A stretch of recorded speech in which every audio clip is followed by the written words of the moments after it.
right, ladies and gentlemen, I hope you can hear me loud and clear.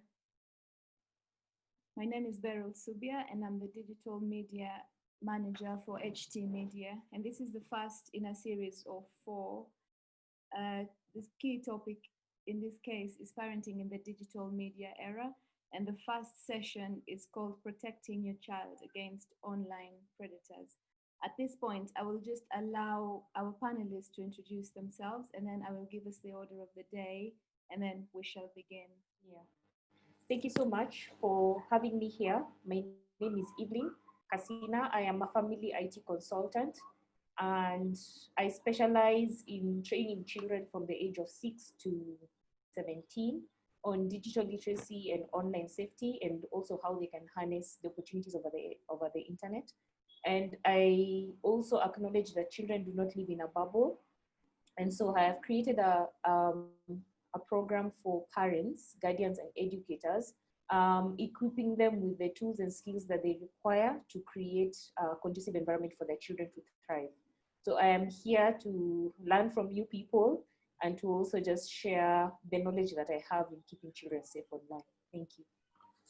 Okay, good evening. It's my privilege to be here this evening. So my name is Rose Misati. I'm a public health specialist and a counselor. I'm a parenting coach. I'm very passionate about parenting. I equip parents with skills on how to raise effective children. I also equip children, particularly preteens and teens, with skills on how to manage their feelings, clarify life goals, and be more focused and make the best out of their circumstances in life. So I run programs for that, for parenting and for children. It's my pleasure to be here. I know we are going to learn a lot, and I'm looking forward to a very interactive forum. Thank you. Thank you very much, Rose. Last and not least, I will allow Cyzel to introduce herself. Well, hello everyone. My name is Cyzel Amondi. I am a Kenyan, currently based in France. I am a nursing assistant in France and a freelance clinical psychologist over the world. Yeah. So for me, mostly, I'm passionate about mental health in general. I deal with both children and adults. And I'm so passionate about traumatic childhood and how it shows up, how it affects us in our day-to-day lives. And today I'm just here also to speak about how internet can be so good and at the same time traumatizing to the children and also to the adults. Thank you very much. So we had a series of 6 questions, and the first one just has to do with what content are children exposed to on the internet. And since this is a digital media issue, we just wanted to address what is digital media. Digital media are the types of media that are not the mainstream types of media. So the mainstream type of media, you'll have newspapers, televisions, radio and things like that. But digital media is any type of media that's on the internet. So this will include social media, games that children play, video streaming, YouTube, or even televisions that people watch on the internet. And as parents, sometimes you have people approaching your children on the internet without your knowledge, or people trying to reach out to your children. And sometimes you may know, or sometimes you may know. So today we would just like to address these particular things that happen to children on the internet, sometimes with the parents' knowledge or without the parents' knowledge, and try and find ways in which we can help children to be rehabilitated in case they've been abused or they've been hurt on the internet. So just straight away to the first question, kindly, Evelyne. The first question for me was to define digital media and define digital media predators in relation to children. And I think for me, just looking at the last probably few months and then narrowing it down to the last few days, where we have seen that our children are obviously using digital media platforms, which will be gaming platforms, social media platforms. And one of the things that I've realized is that our children are easily being groomed, and the kind of information that is coming to them is one that is luring them into doing things that they would not ordinarily do on a normal day-to-day. And if we were just to like look at, say, the last 72 hours where there's somebody who posted a video on social media pleading with the public to share because their cousin had gotten lost. And we have seen actually the kind of narration that that story has built over the last few days. I believe that there are so many things that our children are exposed to, which could be healthy content and unhealthy content. And looking at what we are seeing children doing right now, there is a lot of unhealthy content that exposes their children to digital media. And that can be a negative, because I keep saying that technology is such an amazing force of good.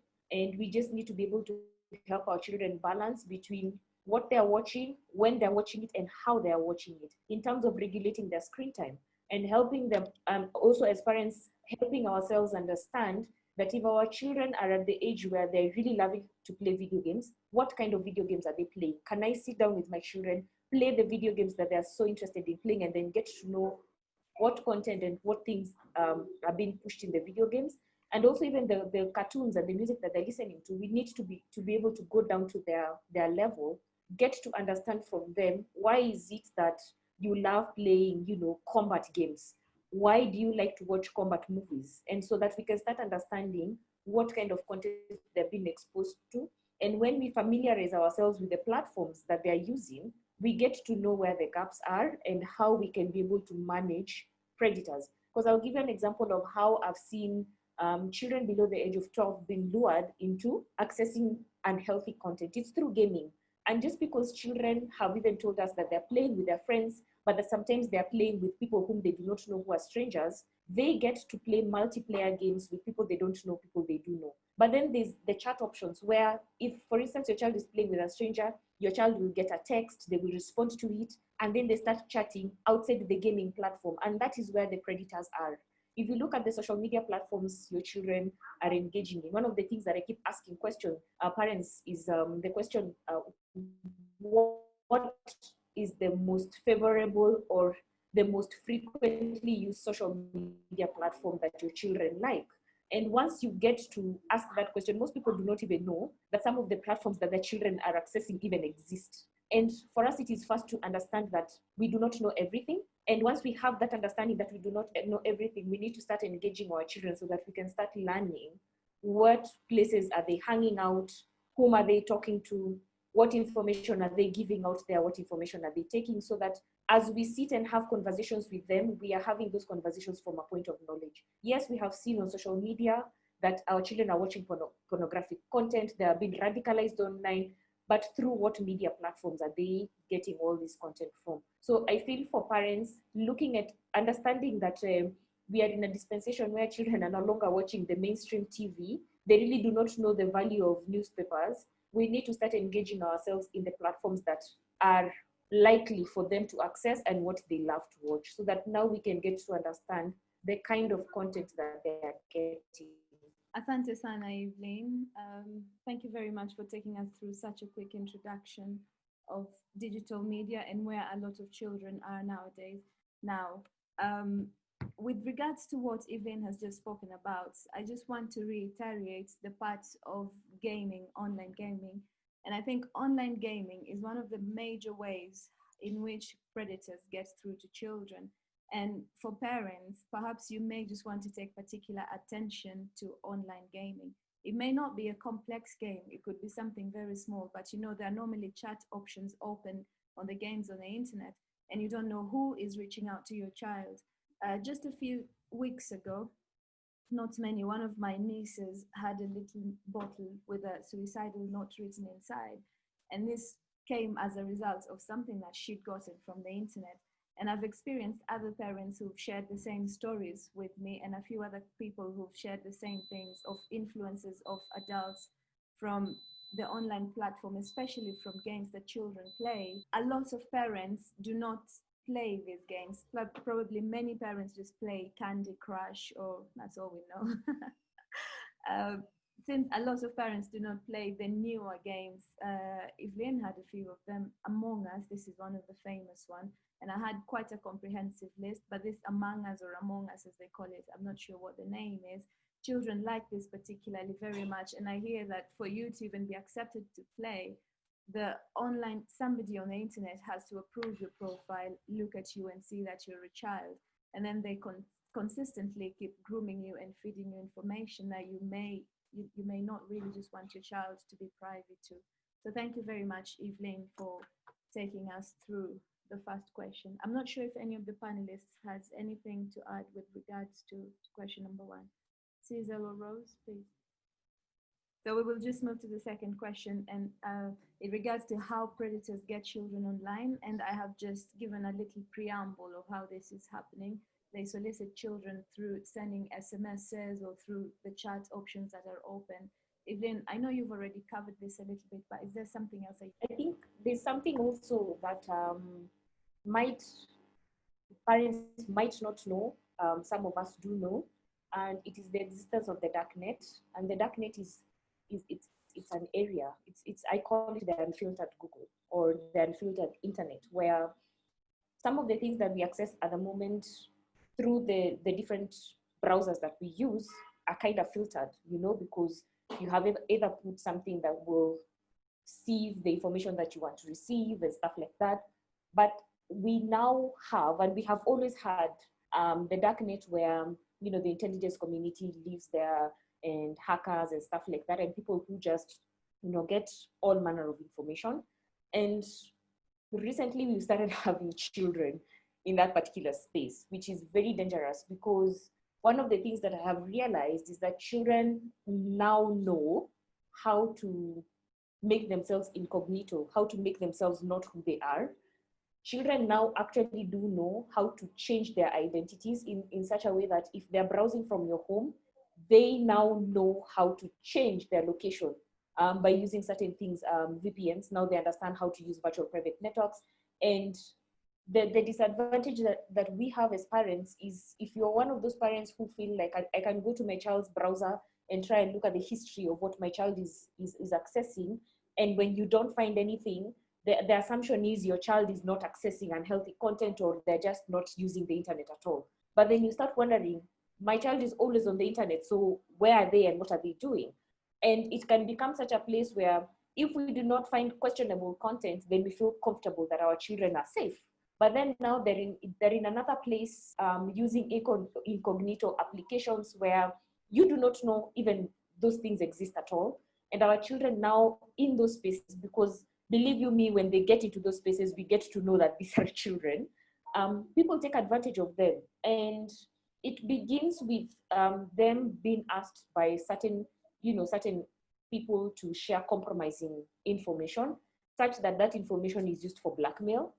And once they are there, of course, being children, they don't know the difference of sharing private information and public personal information. And private information here being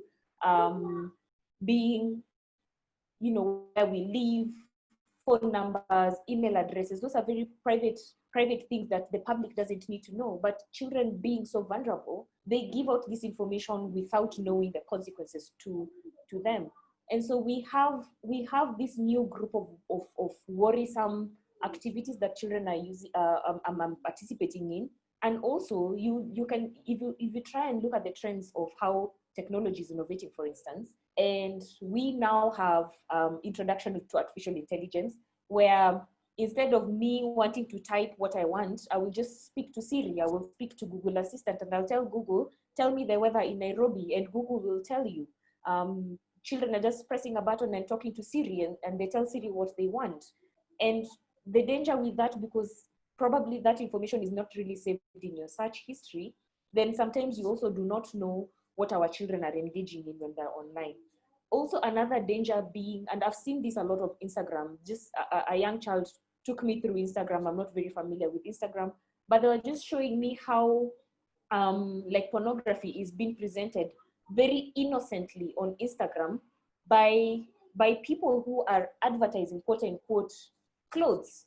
And I want you to just look at an Instagram account called Fashion Nova. That is the most common one. on the face value, this account looks like people who are just modeling innerwear, lingerie, you know, bikinis. But once you press, like, say on a supermodel, it takes you to that model's page. When you go to that model's page, you start seeing other things. And this is how the rabbit hole looks like.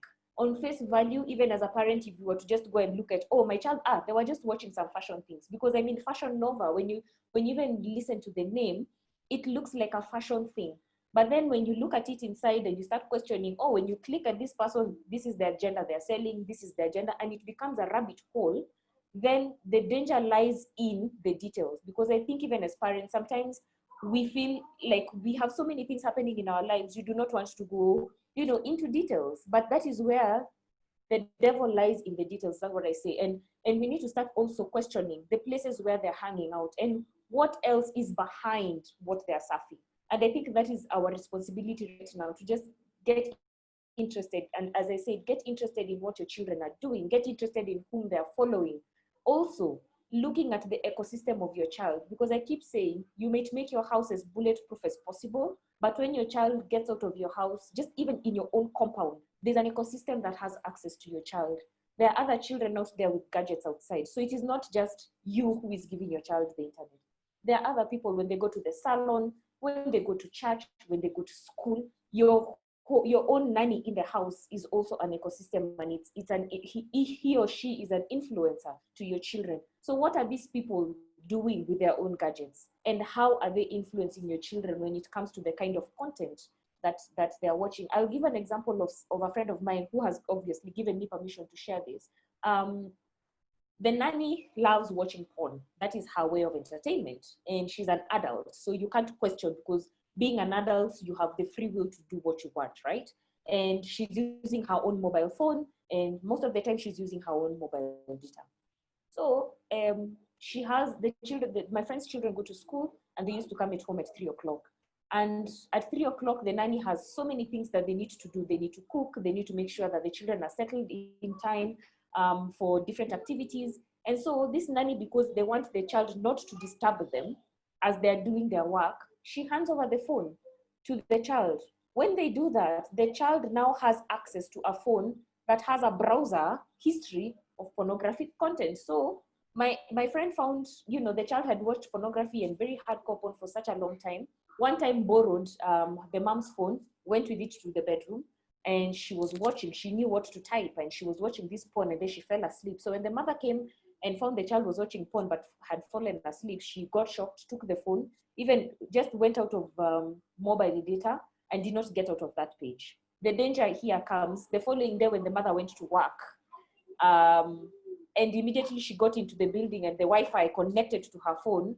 Guess what was playing at that particular time? The pornographic content. There is no way as a parent you can say that this was being watched by my child. There is no way. I mean, you take up that responsibility, but you can just imagine the kind of shock you find a 10-year-old at that particular time watching hardcore porn that they don't even comprehend the kind of content they're watching, just because there's an ecosystem of that child that is influencing them to certain content. So I think for us as parents, we have first a responsibility to our own selves. Then we need to extend that responsibility to the whole ecosystem of the people who have access to our children. And then just questioning, what kind of content do you people access?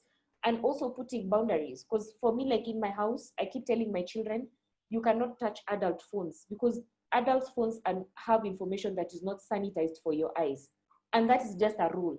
They can use their own gadgets, but phones are not sanitized for your eyes. It could be my mother's phone, my sister's phone. I have got no control over the kind of content that comes in there, but I can control my children from accessing other people's gadgets. And so we keep broken record to the point to understand other people's gadgets. Kind of things we need to be inculcating in our own children. And yeah, for extending it to home, but to the ecosystem, just looking at, if you can take a piece of paper and write, who has access to my child? You will get a very long list. And ask yourself, who are these people? What are their values? What are the kind of things that they influence my child in? And that will start bringing up a conversation that you need to have with yourself and by extension with your children. Thank you very much, Evelyne. That was quite elaborate. When you were speaking, something came to my mind when you started speaking about the dark net, and I was just reading about this the other day. You know, I learned that the dark net, the internet is like an iceberg. What floats is probably just one third. So whatever we think we know about the internet is just one third of what's there. And the dark web is where all these nasty things happen. And it is not just child pornography or child trafficking, but it also involves an intricate network of doing drugs and things like that. And I think this type of dark web applies now not to younger children, but to slightly older children, especially people in their teenage, high school going, or late primary school, who have a little bit of a technical expertise to access this kind of information. And unless parents take very active role or decision to reach out and try to understand the internet or the web, they may lose their children to the dark web. So thank you very much for bringing that up, Evelyne. And again, when you were speaking about ecosystems, I thought about mobile phone conversations as well. Children pick up things. You know, you may think they're 2 or 5 or 6 or 16, but sometimes when you say something, they pick them up. It may not be you typing it on SMS, I mean, on social media or anything, but when they hear the kind of conversations you have with other people on the phone, that sort of also influence their lifestyle and their opinions and the things they think they can say or do, and it in general affects their behavior. So thank you very much for pointing that out. Before we move to the third question, I wonder if any of the panelists have anything with regards to those two topics. Yes, I have something that I would like to add. Yes. Evelyne, thank you so much. That was very insightful. Particularly, I like the part of children, adults' phones, because there's content that is not sanitized for the children. I really like that, and I'm going to pick it up. I want to share an experience. I have a child that I am raising who is not my biological child. She had issues during her childhood, and so it's a journey. So there's a lot that I've learned out of parenting this child. So in relation, I realized that over the holidays, I used to receive pornographic content on my phone. I would receive from strange numbers, and I didn't understand why this would happen over the holidays. She's in high school. So one time I just said, no, this is too much. I will pretend that I know this person, and I actually just send a message. So when I sent a message, I realized that the person was responding thinking that I'm this child, you get. So that's when I realized that she had been sharing my number because she didn't have a phone. So she would share my number with the people that she would meet, maybe during school outings, school trips. And some of these people would actually send pornographic content to my phone, okay? So it is important for us to be wary. And I feel that as parents, maybe I can say that our largest insurance is in getting to know our children when they're little. Getting to know them when they can to our hearts. I know you probably have heard this many times, that we make friends with our children in a way that we get into their world, we connect emotionally with them, and we know them. So that when there is anything that seems to be changing, we are consciously aware of what is happening. So we need to, from a very early age, to connect with them. That is a safeguard, because clearly we have no control over what happens outside. But we can raise children so strong that as they grow older, they can make a decision on what to watch and what not to watch, and the choices to make. Thank you. Asante sana, Daktari. Thank you very much. We will move immediately to the next question now. And this has to do with the effects of digital media content and online media predators on children. But even as we go along, I would just like to remind us of how to ask questions online. In case anybody has any question, you can raise your hand or you can note it down. Or if you would like any contact with any of the panelists, either in this session or outside, just let us know and we can arrange that for you. So the third question comes to the effect of digital media content and online predators on children. and Cyzel will take us through this. But before she does, I would just like to mention that the effects of digital media and the contents that children consume on the internet go far beyond. They could be psychological, they could be physical, they could be emotional, they could be financial or economical, if you like. So Cyzel, please take us through this. Thank you so much, Subia. Yeah, they could be physical, emotional, psychological, just like the way you're saying. But before I get into that, Dr. has said that we should know our children, like right from an early age, which is very true. But even if we've not taken time to know them right from an early age, we've not developed that relationship, it's not too late. They always say the best day to start was yesterday, but the best day don't start yesterday, we can still start today, you know? We just cultivate here and there, a little bit here and there. And then we'll get there eventually to a place where we will know our children better. So, having been said, some of the effects of media behavior. If a child is very young, maybe like 4, 5, 6 years, they might be clingy. They might become like so clingy, they don't want to leave you because whatever they experience was so traumatic to them. Or they might shun affection from you, you know? Another thing can be changes in personality. Like for example, an outgoing child becoming unusually compliant or passive, while a generally mild one might act in a demanding or aggressive manner. And then they might be also like very talkative, unusually talkative, or like mute, because whatever they experienced like has really affected them to a point that they cannot even really express themselves, or it's like they're just frozen in time and they cannot get out of that traumatic experience. And then they can also have complaints of headaches, stomach aches, or pain even in the genital area. It does not mean that they have to be touched in order to experience that pain, but because maybe, for example, it was a pornographic content that really violated them emotionally, it can go all the way, even to the genital areas. Hence, we speak of psychosomatic illnesses as psychologists. It's not psychosomatic illness being an illness that is not like really, really true, but that is imagined, and we imagine it to an extent that it can even affect us. And then there's regression. Regression means returning to a former developed state. I'll speak, for example, my 2-year-old, if she's exposed to a traumatic experience, can go back to, right now she's talking, she's starting to express herself, but she might go back to a place where she has completely forgotten even how to talk. They might even go back to crawling because they don't remember how to walk. That's like it can even make them stutter, anything, you know?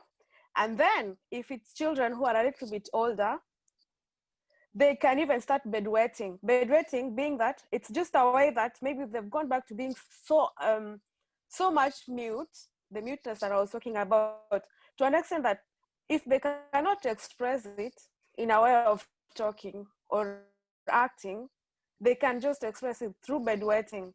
And then there's hypervigilance, like maybe maybe somebody knocking our door, for example, be like, what is that? You know, the stuttering. Or like, you know, just the noise around them, people speaking and all that. They like be paying so much attention. They like having their antenna high up, something like that. And then there'd be withdrawal from friends, families, activities previously loved, you know, and then avoiding certain gender objects for no clear reasons. So the gender might be maybe the person who violated them online. If the person, let me use female, if the person is a woman, then the child might start avoiding women, just generalizing in total. We might not understand because the child is not expressing whatever they're going through, but it's a way that it might manifest. And then there's a sudden change in style of dress or relationship. Like I was sexualized, now I feel like I have to like dress in a way more sexualized way, or I might try to cover up my body in general because I feel ashamed, or I feel like anybody who I am meeting might try to sexualize me. So the best way is for me to cover it all up, so that like covering it all up might be a way of like really hiding from the world, really. And then there's sudden change style of, style of dress and relationship, we've covered that. And then constant worry of pleasing others. It might be a way of covering up, or the way they're relieving their guilt. Okay, and then sexual activities of knowledge that people usually have only when they're older. Yeah, you know, a small child having like vocabularies, you'd wonder like, where did that come from? You know, it's not really appropriate to their age, or even finding them acting out. It can go to that extent. Asante sana, Cyzel. Thank you very much. And I think you've delved very deeply into the psychological effects of digital media on children. Before I proceed, I see Evelyne's hand is up. Evelyne? I actually wanted to just add on to what has been said, and to just give a personal experience from my own home, where we've been in a COVID situation, and among other things, our children have cabin fever, and they are, the effects of COVID in their lives is manifesting in very many different ways. We are social beings, so we want to be out there socializing with people. And if that is not happening for a better part of the time, then our children resort to using their gadgets extensively. That has been an issue, and especially within this COVID era. But there's something that I realized when I allowed my children to start playing video games. And this was around, I think, April, May. And within a month, getting into the second month of just me allowing them after class, you can't go outside, so you can do 30 minutes of playing a video game, and that would constitute to their screen time for entertainment. I realized my daughter, who is 6-year-old, started becoming very aggressive. And aggressive when I'm just asking a simple question. The response will have such an aggressive attitude, and the voice would actually be very escalated. And I would keep asking them, is anyone in this house deaf? Why are you shouting? And I would find myself regularly asking that question, why are we shouting? And I realized one time, within their play, because they would play in the designated office in the house with my son, who's 9, they would keep fighting, and the games that they were playing were very combat in nature. So I stood at the door one time, just paid attention to what they were doing, paid attention to their conversations. At some point, I decided I'm going to record the conversations that they were having together. And then I started monitoring them after the game in terms of what they were doing. And I realized even in their own interaction, the two of them, they were being very combative, in the sense that somebody would do something to someone and they would want to like now kill them, because that's what they were doing in the game. It is about, I need to subdue you. I need to be very aggressive with you in terms of how I relate with you. Don't come to my bedroom, and they would shout at each other. And this was something very, very new. What I did actually was we had to have a conversation about the effects of the gaming that they're playing. And I am a family IT consultant, which means even when I'm teaching children, the kind of things I teach in class, I bring those teachings home in terms of, can we first pre-screen the kind of content that you guys are engaging in? So we went to pre-screen the content. First, we realized the games that they had started playing, which we had not agreed, were way beyond their age. So I would already keep telling them that, we are already starting to engage in things that we're not supposed to be engaging, because by virtue, you're not 13, And then I keep telling them, there is something that has been happening. You people are fighting a lot. You're screaming at each other. You're becoming very aggressive in your behavior. And as a result of that, we have to withdraw. I have to withdraw the games. And within the week, we had a push and pull. And of course, withdrawing such kind of a thing, because they're also not going outside to play with their friends. Of course, I was expecting some rebellion, which I did get. But from August, when I withdrew all those games, there has been significant behavior change in them. However, as I talked about the ecosystem, now, when my children, for the few minutes they go outside, there are other children outside in the compound who have access to games. And they start influencing my kids. And my son came one time and told me, my friends think you're so uptight. And he used that word, uptight. That is not a word we use at home. But they came and told me, my friends think you're so uptight because you don't let us play games. Why don't you let us play games? And for me, I have taught myself to always have a reason. For me, I keep saying, because I said so is not an answer any child should ever hear from a parent. Give them a reason. Let them understand when you say no, it doesn't really mean maybe no, not no because I said so, but you have a reason why you're saying no. So explain to them from your point of understanding and how they will understand. So I go back to values, because it is something that is a conversation we keep having. The games you're playing do not align with our family values. You guys are being taught how to be combat. That is how children are being radicalized. And I want to teach them even those very hard words. We go to the internet and I show them how their children, especially those clips that we're seeing from the States where there's a group of children who just went into a school and started shooting. How did they learn that? They were playing Grand Theft Auto, they were playing Fortnite. That's how they were radicalized. And it goes back again to the values and me telling them that, unfortunately, there are the rules that we have in our own home. Other people have their own rules. You have to respect that.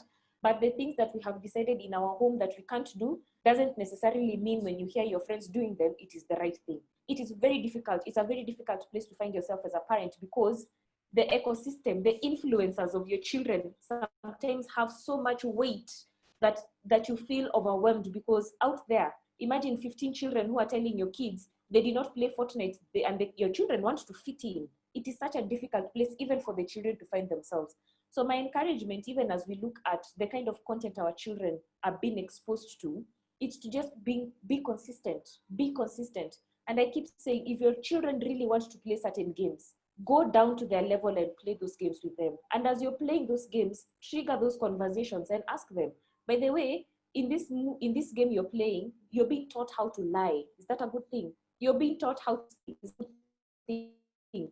And in that space, because you're not ideally telling them not to play, you're engaging yourself. And as you're engaging yourself, you're getting to have a deeper conversation with them. They start making their own choices. Because I also realize there is so much parenting that we can do. We can be the best parents. We can create the best filters, but there's something that we cannot control: choice. Our children have a choice to make for their own selves. And even as we train them, we need to also tell them that those choices have consequences. And those consequences, they're the same people who will pay for those consequences. So it is just a matter of being consistent. And I love what she said. Start looking at the red flags. And especially when you have introduced something new. If it was an extended screen time, how does it affect the pattern of sleep? How does it affect behavior? How does it affect your child's demeanor? I mean, when you have a 5-year-old, you know who they are. So when you introduce something like a game, a cartoon, you need to start looking at those red flags. Your child was wearing clothes a certain way, and especially for teenagers who I have seen, they're even cutting themselves because of it as a coping mechanism. Have they changed their mode of dressing? Why? What is behind the choices that they have made? Because it is in the very subtle things that we may just decide, they're teenagers, they have hormones. My child doesn't talk to me anymore. I don't know what is going on. You need to know what is going on, because it is happening in your own house. Right now, the internet is bringing the insecurity in your own house. So I think we just need to start paying a little bit more attention into what our children are doing and looking at their behavior more than what we're listening to what they're saying. Learn to listen to their behavior more. So I think for me, that's what I wanted to add. Thank you very much, Evelyne. Thank you very much. When Cyzel began speaking, she said it's never too late to know your child. It's never too late to begin understanding or to begin learning your child. And I think as Evelyne says that she understands a 5-year-old, Cyzel says she understands a 2-year-old. I'm sure there are parents here with children who are probably slightly older. I don't think it's ever too late to make that connection. And regardless of how old you are, I suppose even when you're 60 and your mother or your father is still alive, you will still be a child to them. So the child will always be the child and the parents will always be the parents. One thing I would just like to point out, and this probably has to do with the presentation mode today before we allow Rose to come in with the next question, is that our African culture is heavily built on storytelling. We are a people that love to tell stories. We love to listen to stories. And that's why today we prefer to share experiences, just to emphasize the kind of things that we know people that have gone through or we ourselves have experienced through. And one of the greatest attributes of storytelling is the fact of repetition. And the more you repeat something, the more it sinks. So if you allow a child to watch a certain game, to play a certain game, to engage in certain behavior, the more this action is repeated, the more it's going to stick. And in storytelling, you don't even have to use words. Sometimes it's just gestures or audio cues or things like that. And now with the digital age, it's pretty much visual and fingers being engaged. So probably just pay this, have this in mind as we keep going. The other thing I wanted to just point out is that a lot of our children, perhaps because of the absence of parents due to work relations or whatever it is that they go through at home, sometimes face a situation where they are in an identity crisis of sorts or self-discovery. And if the parent does not engage them, as Evelyne has pointed out, then they seek other avenues of engagement. And then the people with whom they engage lead them down to the paths where, as a parent, you may be careful about. Now, Rose, tafadhali, take us on. Thank you so much for the opportunity. Just to mention that children depend on adults for guidance and for leadership and for authority. So as a parent, I believe most of us are, it is your responsibility to guide the children. You know, when they're looking them, the children think about here and now. They don't think so much about the future. But for you as the one to guide towards implications of what they're engaging in currently is. So the question I'm going to take today is, for now, it's on signs of online abuse in children. We have said that once we get into the world of our children and we connect with them, we are able to pick the telltale signs. We are able to pick the red flags. When I talk to parents, I usually tell them that it's better to err on the side of caution. You had better be paranoid, you know, in such a way that you suspect something and you find it's not true, other than you don't have a clue and a lot is happening right under your nose. So it's important to lovingly and gently be vigilant when it comes to parenting your children. So I'm going to give some signs, some red flags, and the other panelists can always add. So the first one is, if a child spends a lot of time than usual online, either texting or gaming or using social media. And I think Evelyne alluded to that earlier on. The child is taking so long. One parent told me, I think that was on Friday, she's very disturbed because the daughter can sit on the seat and look at her phone the whole day. Like, given an opportunity, she would not even reach for water or for food or even to the washroom. She's just holding the phone. You know, the phone has become like a third hand. You know, it's like her hand. It's never placed down. Number two, if a child seems distant, upset, or angry after using the internet or after texting, you realize that the moods just change, you know? And sometimes you talk to the child and they zone out. They can't hear what you're saying. You are trying to speak and they're not getting, or they're not connecting the dots. If a child is secretive about who they are talking to and what they are doing online or their mobile phones, sometimes you take their gadget and you realize that you're seeing passwords, you know, passwords upon passwords, and you can't even get anything of what is happening. Now, for me, in my house, what works for us, there are no gadgets. Even my phone doesn't have a password. My husband's phone doesn't have a password, because I believe in leading by example. So what that means is, if I pick the gadgets that is used by my children, I should be able to have access to it. I know Evelyne has talked about having incognito, you know, them logging in incognito and what have you.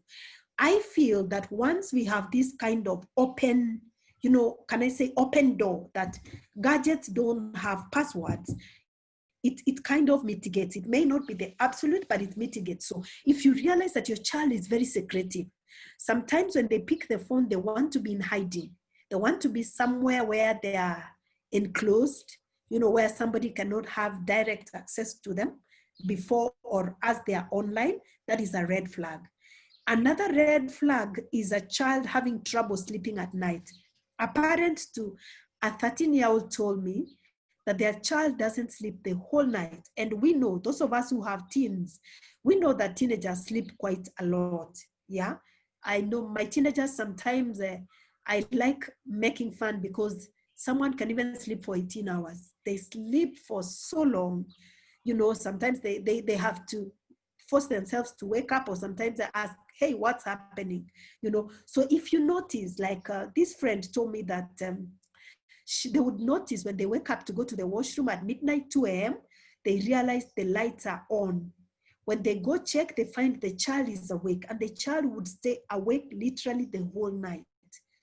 Even when they now realize and they decided to be switching off the Wi-Fi at night, the child would still be up. That's a red flag. If there is an explained weight loss or weight gain, weight loss may be a sign of emotional eating. Maybe the child is troubled. Weight loss as well, maybe it's a sign of stress. Or some children, you even realize you can't tell when they ate because they're just on the phone. They are addicted to the technological item throughout. Another one, if there are suicidal thoughts or attempts, there may be the suicidal ideation. A child may be saying, things that are suicidal, and actually, if there's a suggestion or a behavior towards suicide, that is not something to be ignored. It is not something that teenagers do. It is not something that, it's not one of those bad days, but it's something that we need to take action and seek professional help. If there's a lack of interest in school or there's dropping grades, you realize that your child has this capability because you know your child and probably they were performing in getting certain grades, then you realize that the grades are dropping. There is a concern. That's a red flag. You need to take a little bit more time, investigate, and find out exactly what is happening. Now, these are just some of the common red flags. The list is it's by no means exhaustive. If you have any questions, any comments, you can feel free to ask. We can engage further. And if any of the panelists has anything to add, it's fine. Thank you. Thank you very much, Rose. I believe Cyzel has something to add in this section. Oh yeah, I agree with what you've said, and what I said, it's not actually addition because it's just the same thing that you've said, but in a different way. There's this thing we call mental status examination. So it's mostly based on four areas. That's like general observation, your thinking, your emotion, and cognition. So if we take, for example, the general observation, it's in the appearance. How are their hygiene? How do they dress? Like hygiene, are they washing themselves? Like grooming, the dressing, are they clean? Are they dirty? Are they wearing sexy stuff? Are they wearing the current trend stuff like that?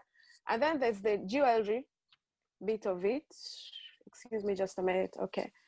The jewelry, like do they want what is in fashion? Are they saying themselves? And then in their speech, for example, how about their accent? Is it something that has been worked on? Is it the real accent, the clarity, the stuttering? And then are they slow in their speech? And then just all of that. And then the general behavior, like are they restless? Are they agitated? Do they have an increase or a decrease in activity? And then there's the thinking process, the thought process. Like, are they logical? Do they have flight of ideas? Is it okay, whatever they're saying, and whatever they're saying, is it going with the way they're acting, And then their mood, are they happy? Are they angry? And then are they experiencing memory problems? And then now the last and the not least, how is their insight? Do they understand of what is going on? How much can they understand? Do they understand the consequences of their action? And are they responsible of those consequences? That's what I can add. Thank you very much, Cyzel. I would just like to say what Rose said when she started again, that children depend on adults. And I like the fact that she's taken us through the red flags, and parents can note that. And if anybody has any question, I encourage us to ask them. Now, the other thing that Rose said that really struck me was better to err on the side of caution. It's best to be cautious and make a mistake in being cautious than not be cautious at all. And I'm just going to allow Rose to continue with question number 5. We only have 6 questions. Thank you so much, Beryl, for that question. I'm going to take question number 6. And I like what you said, Beryl, earlier on, that we are Africans and we pass culture, we pass values through storytelling. I love stories myself because I like to get into the world of people and connect with them. This question is very important to me because, again, I had an issue with a child. I told you there's a child who had gone through a lot that I'm currently parenting. And this child had actually got into the wrong sites, and she had even been abused online. And I discovered that. And we had to go through this journey of healing from the exposure to the harmful material. And that's what I'm going to cover as I intertwine it with my story. Healing process for children who are exposed to harmful digital media. Many times when we talk about this, it's very easy for us to imagine this cannot happen to my child, or it happens to other children, until when it hits home, and that's when we are like, what? So we are giving you this information and arming you with this information, not to say that your child are going to be exposed to harmful digital content, but again, based on what I said, to err on the side of caution. When you carry an umbrella and you're leaving the house, it may not rain on that day, but you're saying if it rains, I'm prepared, okay? So you carry the umbrella and you come back to it, and that's what we are doing. So what do you do as a parent when you realize? And this is the one thing that I asked myself, because I'm one person who has gone around in Kenya and outside talking to parents on how to raise their children. And so this child that I was parenting, when I realized and confirmed that she had been exposed to harmful digital content, I was very concerned. And the first thing I would think of was to blame myself. Where have I failed? What have I done wrong? And so as a parent, do not blame yourself. Do not blame yourself because, number one, you're not perfect. Number two, children are not inert objects. Children are not furniture that you place here, you dust, and you move. Children have a choice. Children are human beings, not fully developed because they are relying on us, but they have a choice to make. So I had to learn not to blame myself. I had to learn to say, you know what? I did my best under the circumstances. It is the way it is, and so let's manage it. So don't beat yourself up. Don't blame yourself so much. Sorry, I have a cold. Number two is allow the child to feel the emotions. Now, when you probably discover that this child has been exposed, they may feel many things. And the tendency for us parents is to over-identify with the feelings of the child. Let them feel angry, let them feel hurt, let them feel frustrated, because human beings change mainly through pain. So once the child feels the pain, that's a lesson. No pain is wasted. That's a lesson for them to learn. So be empathetic, but avoid over-identifying with the pain of the child, okay? Unplug from technology time unless it's very necessary.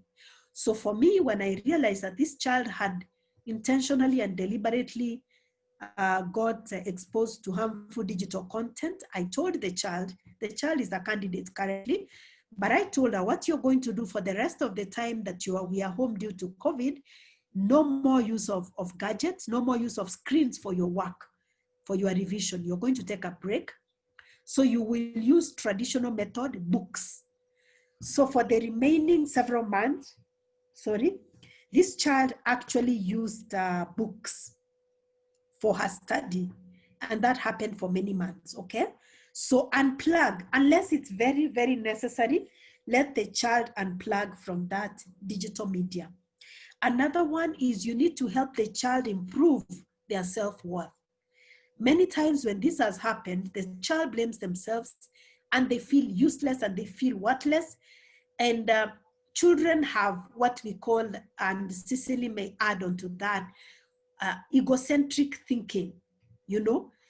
And anytime something small happens, children are egocentric in terms of their thinking, and they just, everything revolves around themselves, and they think I must be very bad. Sometimes when I'm telling my 8-year-old to read a storybook every day, at least some pages, he will go something like, why does everybody hate me? People hate me so much. So for him, because he's being told to unplug from technology for some time, he says, people hate me. And imagine now it's me. So it becomes people. And being told to read becomes hatred. That's understandable because that is the way children think, you know?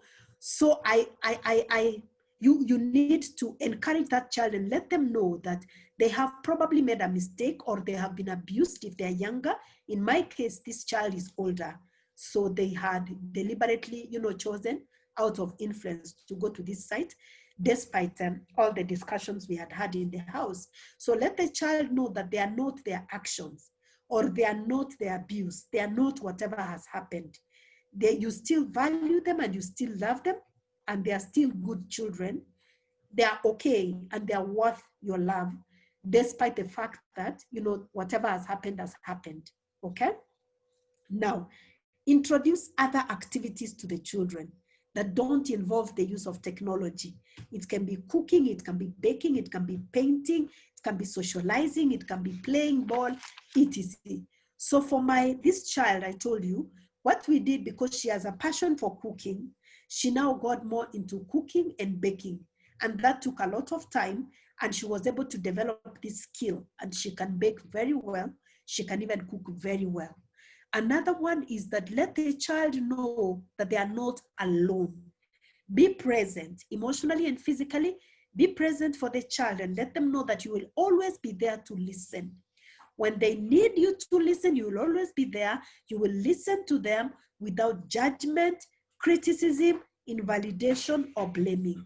So say it and mean it by word and by action. It means a lot for the child to realize that you will always have their back. Now, create the space also for the child to tell and retell their story. There's nothing as powerful as someone being able to tell their story. So give them opportunity. If they want to talk about it, please find time and give them undivided attention. Listen to them. Let them tell their story. Let them retell their story. And that's how they process. And this incident or this story will no longer have power over them because they have been able to speak, they have been able to let it out. Thank you. Thank you very much, Rose.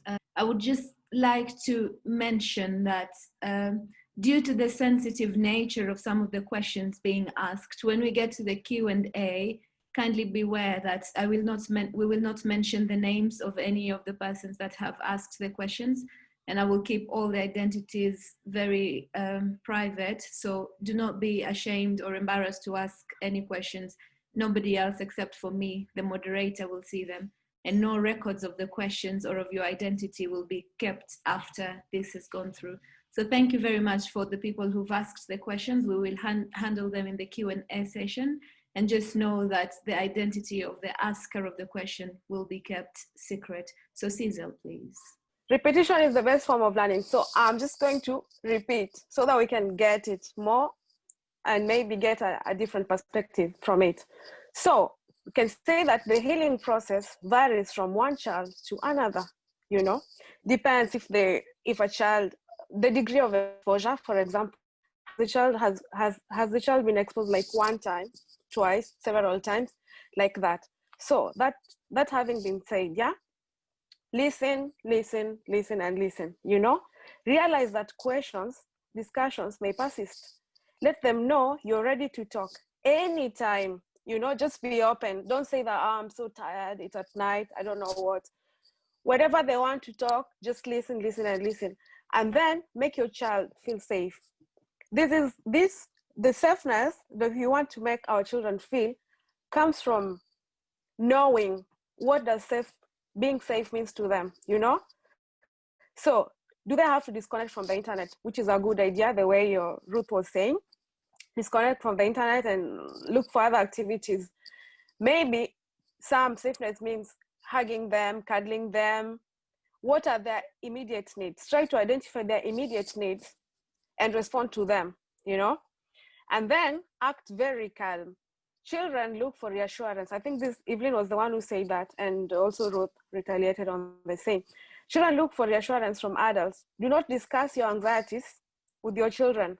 This includes being aware at the tone of your voice, just try to remain like the sober tone. Or even if you feel like you're angry, try and tell them, I'm not angry at you. I'm angry because of the situation, but not at you. Differentiate between the child and the situation, you know?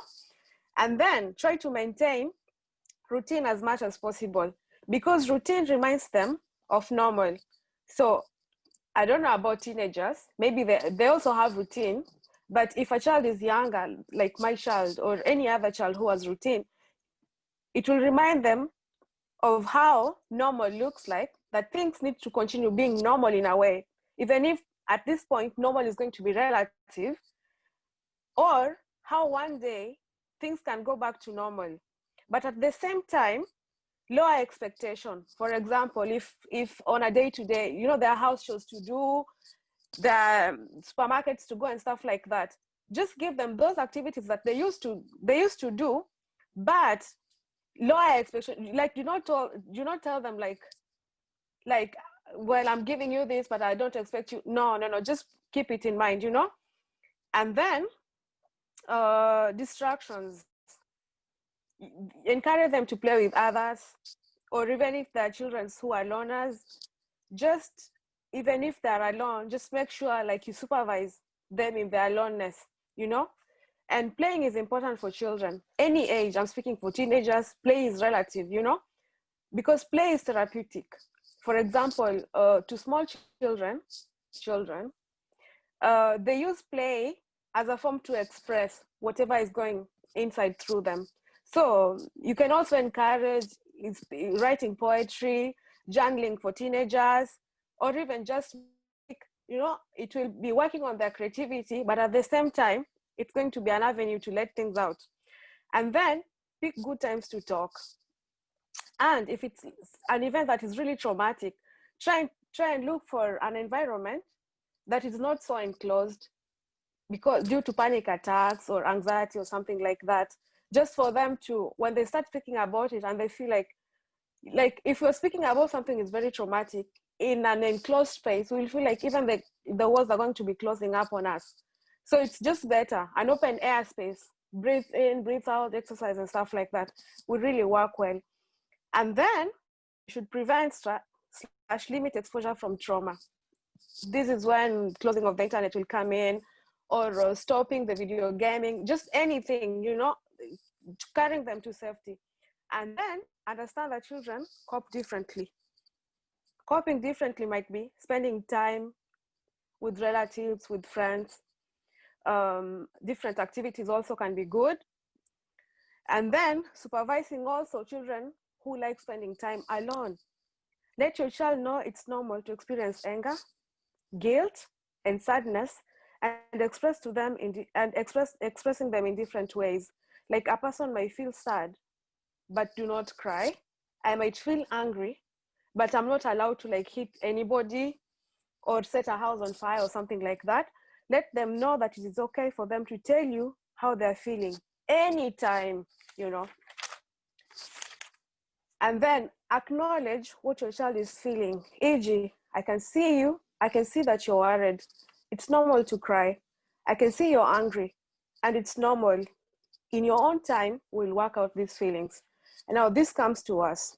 Avoid phrases like, do not worry. Why would you say do not worry? Why they're worried, you know? Or mama or papa got this, and I will fix this. Because you cannot fix it.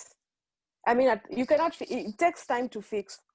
And then know that it's okay to answer, I do not know. Don't worry about knowing exactly the right thing to say. After all, there is no answer that will make anything okay. And then if your child is overwhelmed, in your own time, we shall talk about it. You can use phrases like that, you know? Take your time, in your own time, whenever you're ready. Just keep saying, whenever you're ready, in your own time, you can talk about it. They will feel like they're not hurried to speak about their trauma. They will feel like you understand them. And yeah, that will help them even to open up more. Another thing, I have my own mantra, you know? When I feel overwhelmed, or when I'm talking to somebody who feels overwhelmed, Like, you don't have to feel, your goal should just be living it 5 seconds at a time, you know? At least I got this 5 seconds. Why don't I take it another 5 seconds? 5 seconds, 10 seconds, 15 seconds, 1 hour, like that, a whole day. And then just take it 5 seconds at a time. And then talk to a counselor, because even us as parents, we might feel it can be something that is so shocking to us, and we might need an avenue to let it out. We do not have to keep the thing for ourselves because we feel guilt, we feel shamed, and we might blame ourselves. Why did this thing happen right under my watch? You know? So it's okay to talk about. Avoid judgments, both on your side. Do not judge yourself. Do not judge your child or blame or shame. And then you take care of yourself, because you cannot pour from an empty cup. You cannot be giving advice or being there for somebody else if you're not taking care of yourself. And then the last thing is to remember is give special help to kids with special needs. Bear in mind that they might require more time, support, and guidance than any other children. You might need to simplify language, repeat things oftenly, think of tailoring information to your child's strength. A child with language disability may better understand information through the use of visual materials and other means or any other means of communication. Thank you very much, Cyzel. Before I hand over to Evelyne, when you were speaking, something just came to my mind, and I think we've gone through this before. It's called healing the inner child. Like, if a parent wants to help their child to go through something, perhaps they also have their own stuff that they need to deal with. And this for me, it's been a really long journey. As Rose was saying before, traumatic experiences that we all go through. And once it's your turn to give, if it's support or advice or counsel or whatever it is that you want to give to your child, you cannot give from an empty cup. So you have to make sure that you're at a place of peace where you are able to deal with the issue yourself before you begin dealing with your child with it. And again, I like the way you say, carry the children to safety. And this brings me back to what Rose said before when she started answering the previous question. Children depend on adults. And then, so we just need to help carry them to safety and to help support them. So Evelyne? I think for me, one of the things that just seated here as a parent, even leave alone being a moderator, I so resonate with what Rose said in terms of even, you know, when she says, your children keep saying, you hate me, just one person becomes people.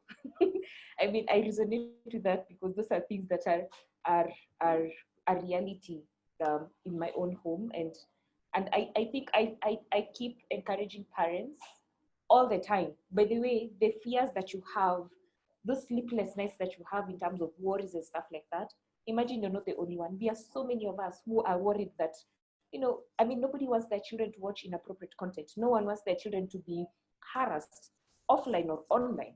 Nobody wants their children to go through, you know, the horror stories that we hear. So those feelings of fear, there are very many of us who have them, and even for us, even who practice and we have the solutions. Sometimes we install the solutions at home and they backfire, a bad one or a good one, you know. And I think I just want to emphasize on what Rose said earlier in terms of being deliberate when it comes to tech-free zones. There's something that I do in my home. It has worked for us for a very long time, and I'm glad I started it early. That doesn't mean if you have teenagers it can't work. There is always room to start new things. A big basket, and I call this my gadget basket. What this symbolizes for us at home is when we have designated certain times, when we're having meals, that's a tech-free zone, all of us put our portable gadgets here. So it would be just my phone and my husband's phone, but we put it here. Even when we used to host, my children would take from the door, they would tell people, put your gadgets here, your phones here, put them on silent and put your phones here. The reason for this is to ensure that as we are together physically, we are present. Because I think you have all seen, even the days that we used to be out for brunch, especially, people are from church. And when we are eating, even when the waiter comes to wait on you, everybody's literally on their gadget. At home, everybody's behind a gadget.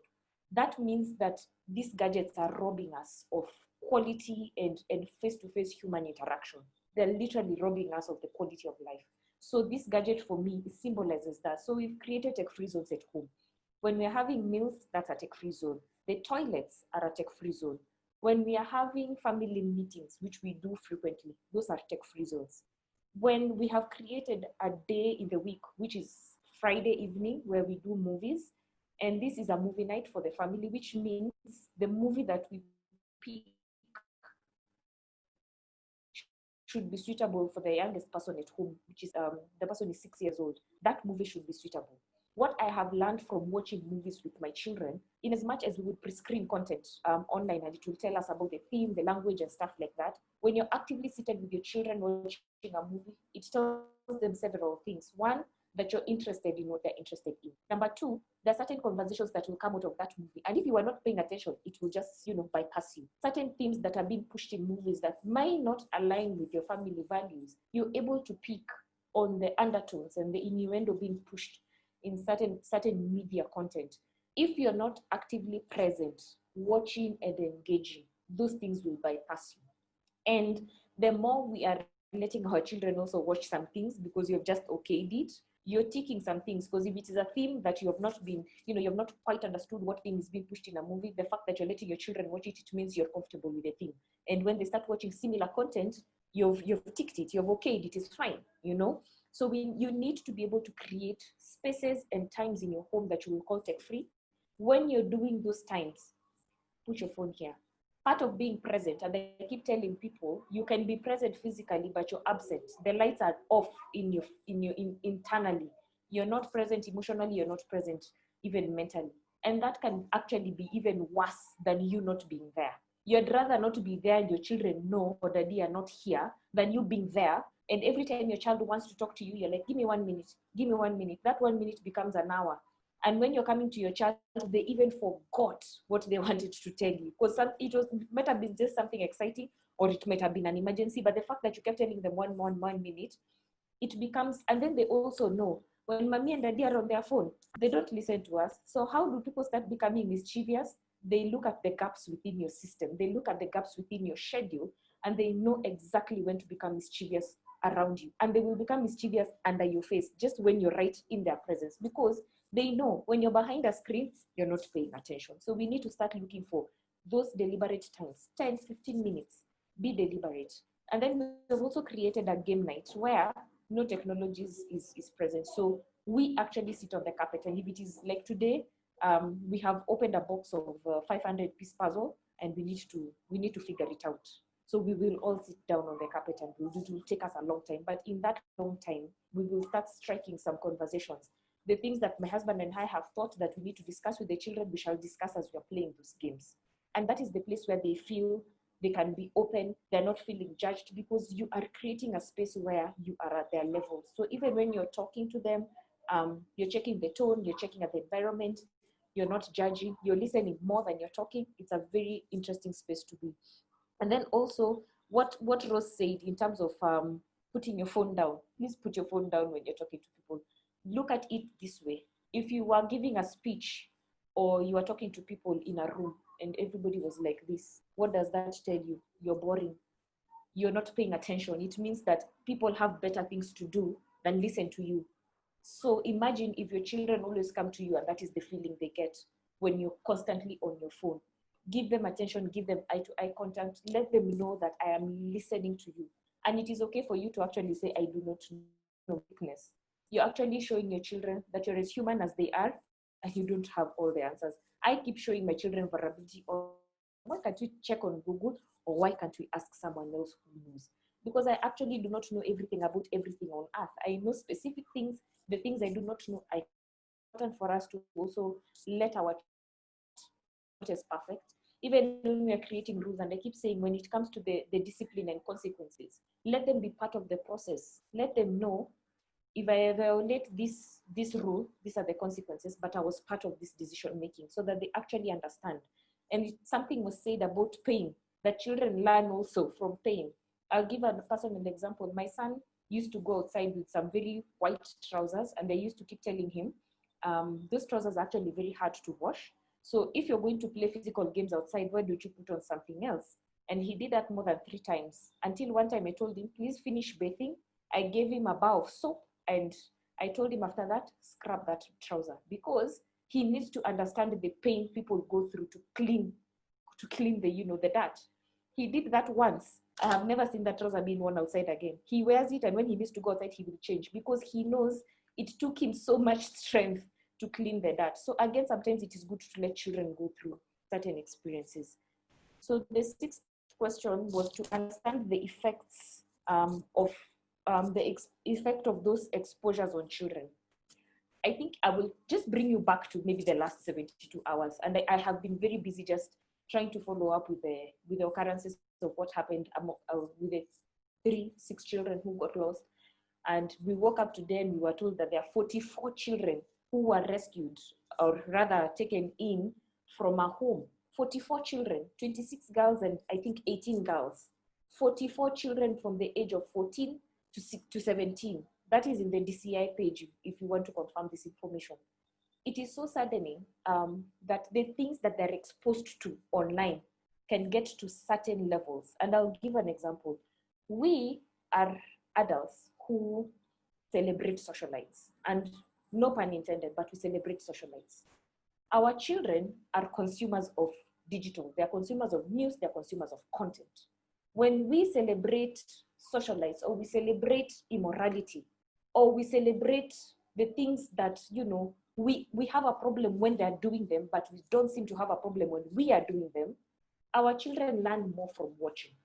So they will go on social media, because hardly do we have this kind of content on TV anymore, thanks to Kenya Films Classification Board, because they have put the watershed period. But go to the internet on, YouTube, go on Instagram, where those are the playing grounds for our children. And they're seeing people having fun drinking. They're seeing people having fun smoking. And they want to experience this. Children are very curious. Children are impressionable. They want to experience this. When they're playing games, because of clicking a certain video, because of doing certain things, it creates algorithms on their phones. This is the content that starts streaming on their profiles. And before they know it, someone is chatting them. Before they know it, someone is dangling a carrot like this on top of them. Like the girls who got, allegedly got stolen because they moved from their home, really. They were saying what? They were being told they're going for a shoot. They're going to get a video and a movie star clip or whatever it is. And it's going to expose them, to riches and money and stuff like that. Our children want those things. Why? We are showing them through the same digital platforms that this is trendy, it is fun, people are getting easy money. So why are you stressing me to read my books? Why do you want me to go through all this trouble? For what? And I can make money advertising clothes. I can make money influencing content. There is what children need to understand, the process of life.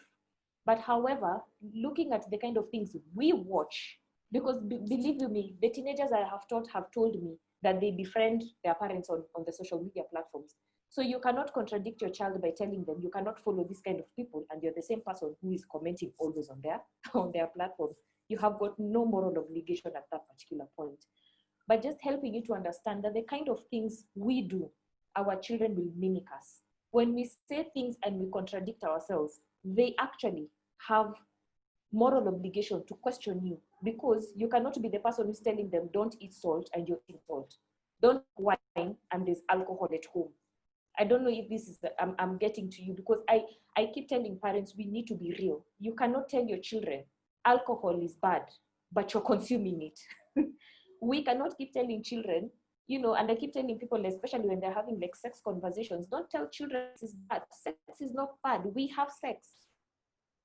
Good for change the language that you're using, change how you're using some of these things, because you cannot tell children not drink alcohol and it is in your pantry. They will start with the one that is in your pantry. That is the truth. And then they will go outside there, they will see people who are giving them free alcohol, and what will happen? They will take that alcohol. And if you can see the effects of what has happened, we are in the middle of a pandemic right now. The 44 children who are caught in the middle of the night today had gone for a sleepover. Some of these things we need to start questioning them and wondering and asking ourselves, so your child has gone for a sleepover. Where? Who are the people? Who is hosting? Why are they hosting? Again, keep asking yourself, in the middle of a pandemic, If you look at that report, it says that there are children who came from as far as Machakos, some of them came from as far as of Kiambu. How that needs a lot of coordination. Who are the adults these situations?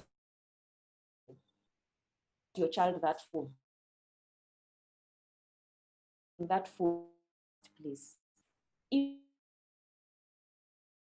standing has a phone or why your child has a gadget, the reason why you have very many in the system.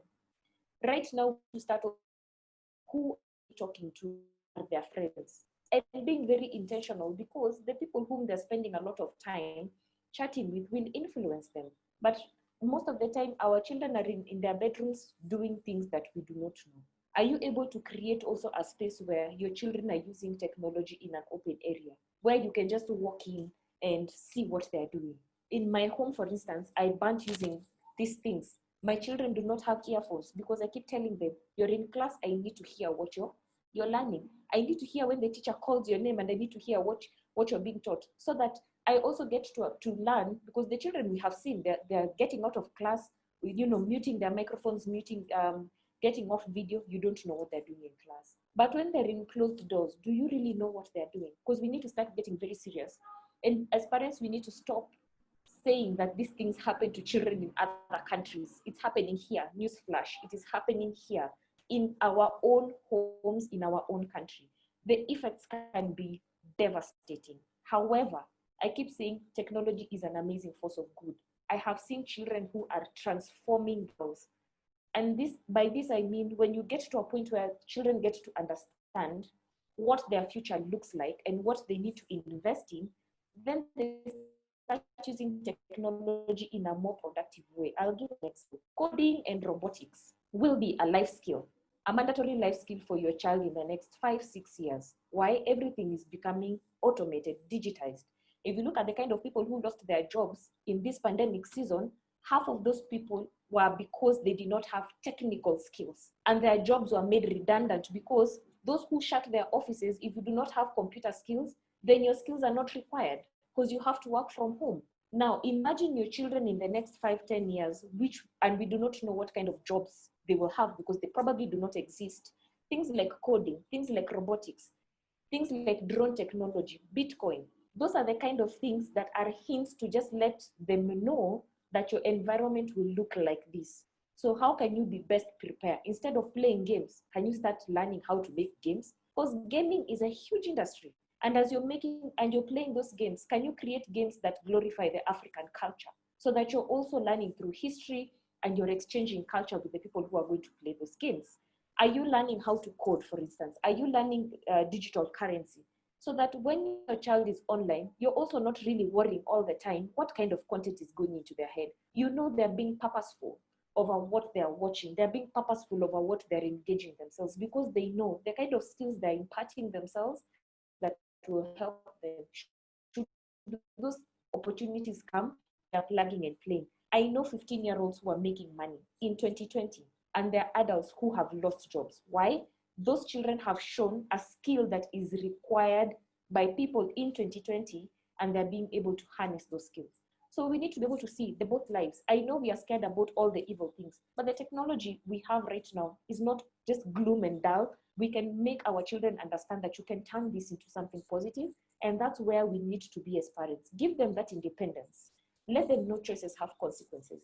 However, start telling them you can change this and become productive. Believe you me, you will sleep better, you will sleep easy, you will stop worrying, you will stop taking pills because you have constant throbbing headaches, you will stop having the heart problems, you will start breathing easy, because then your children are using technology in a more productive way. However, as you're having conversations with your children about the good and bad, your duty today is to go on the internet and look for real life situations. And I'll give you at least few. Go look at the Be Best campaign that Melania Trump launched. She launched it because she was highly being bullied. Why was she being bullied? Because of the choices she made when she was 16 years old, 16, 17, when she was a teenager. Those choices she made then have haunted her in her current state. Hence why she came up with that campaign. Read it through. There's something that is in the Harvard Crimson page where there are 10 children whose applications were rescinded by Harvard because they were found in a private WhatsApp or Facebook group chanting things that were not palatable. They were being racist, they were being discriminative about the LGBT community, and you know those are the kind of things they're talking about equality and stuff like that. And the school was very open to say that these children cannot be in our school because they do not align with our values. It is simple. Consequences of that is when your application has been rescinded by a school like Harvard, that information will trickle down to staff of that caliber, and your future employer will get to have that information. So the consequence is very present. They have a future.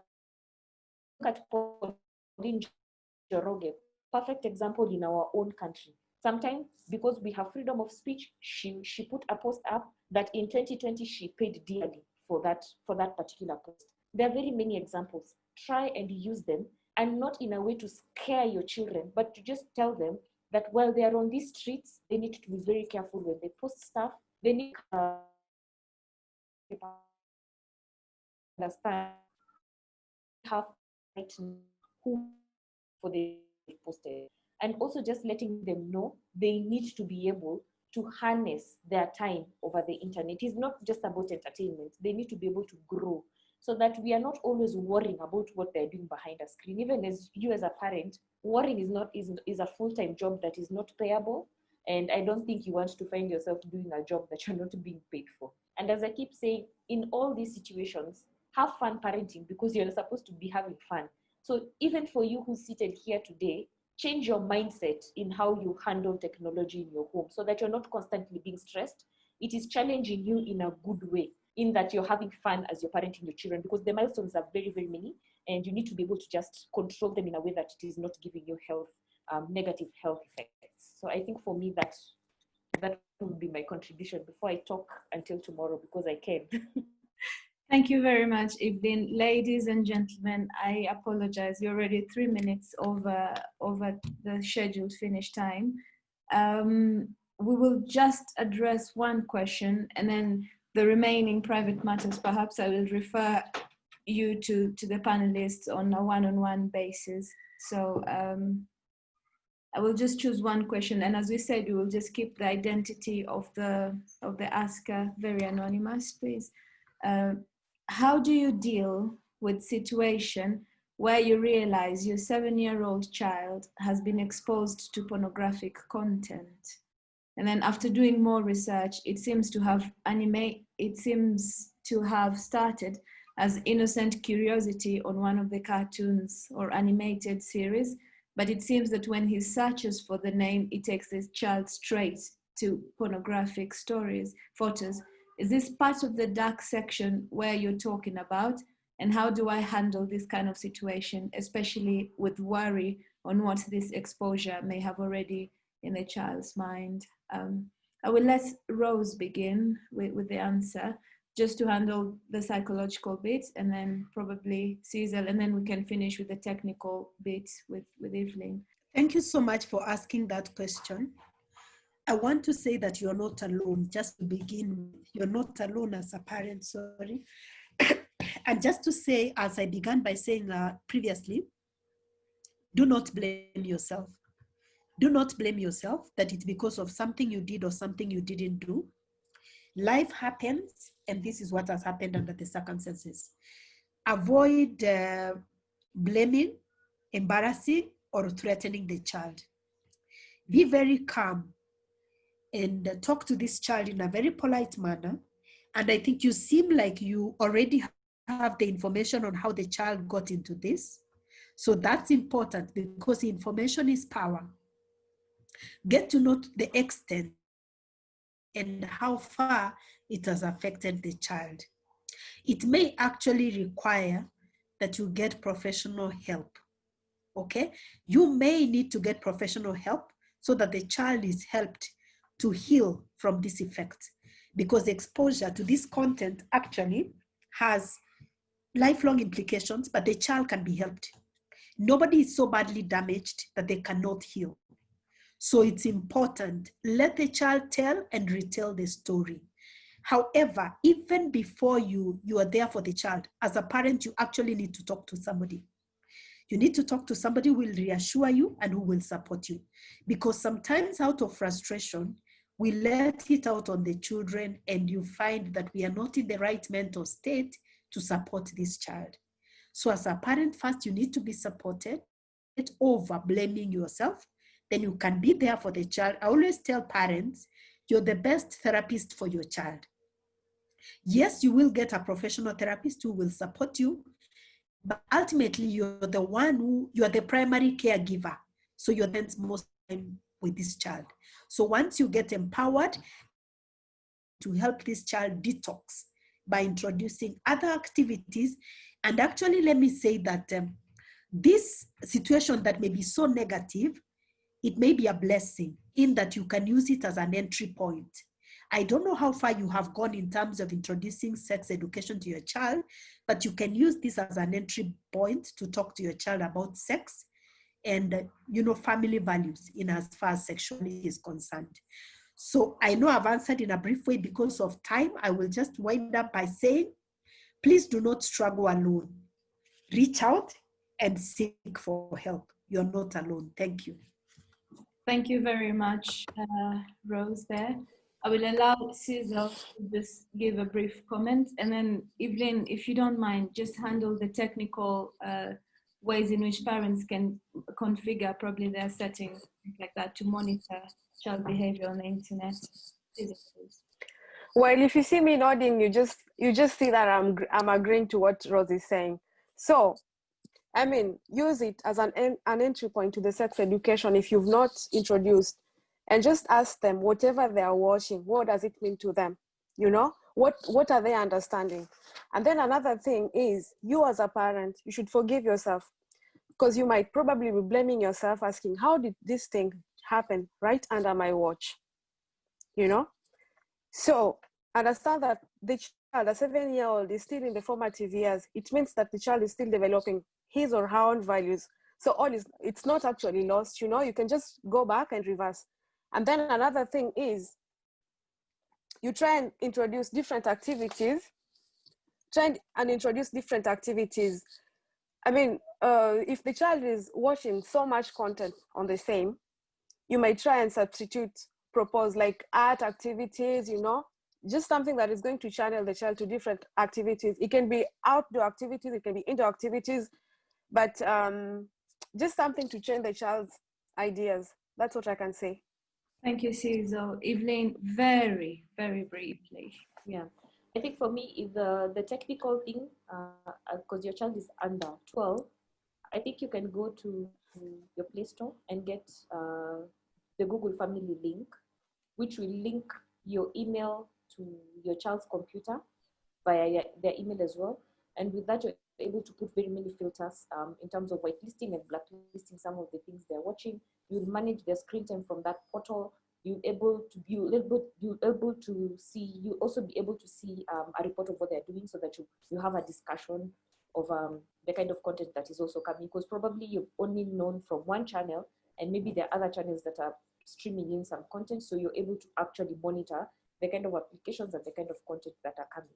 There's also Bitdefender that we have, that is also an escalated antivirus and firewall that you can actually get installed in the machine. It will actually also get you more, and it will keep filtering and blocking most of the things that are unhealthy that you have subscribed and put, and that one we can help you actually configure it. So I think for me, that is from the technical part. Yeah. Well, ladies and gentlemen, we totally appreciate your presence with us here today. We apologize for the 11 minutes over that we've gone. Kindly note that this is just the first of a 4 series dubbed Parenting in the Digital Media Era. For the people who've requested to see therapists one-on-one, we will have those conversations post this session. And if anybody feels like they have any questions or they have any comments to say, or any specific one-on-one questions to any of the panelists, please do not hesitate to reach out, and we will put you in touch with them. In that regard, I will just allow Cyzel, Evelyne, and Rose to say their parting shots, and then we can call it a day. So we begin with Evelyne. My parting shot is, I keep saying this parting shot always: parenting should be fun. Stop stressing yourself. The challenges that you're getting are not are not unique, they're very common, and you have help. Please look out for the help that is available to you. Enjoy parenting. Parenting is meant to be a journey to be enjoyed. I like basing my experience on me. So normally, when there's something that I cannot handle, I always say, I forgive myself. And then I remind myself, it's the first time in my life that I'm being a parent to a 2-year-old. So you can tell yourself, it's the first time in my life I'm being a parent to a 7-year-old. Even if you have 3 children, you say, it's the first time in my life I am being a parent. It's a parent to my third. So you're allowed to fail. All the time you're allowed to fail. Just forgive yourself. And then let's stay conscious. Being present, just like Evelyne was saying, being present at the moment in everything that you do. Thank you so much. It has been a learning opportunity even for me. I would like to say, as parents, be hungry for knowledge. Learn, and not just be a hearer, but also be a doer of what you learn, so that we keep improving. None of us has it all figured together. Every day we learn. Let your mistakes be a stepping stone so that you're better, because you have failed once, you've failed twice, but then you keep on rising higher and higher.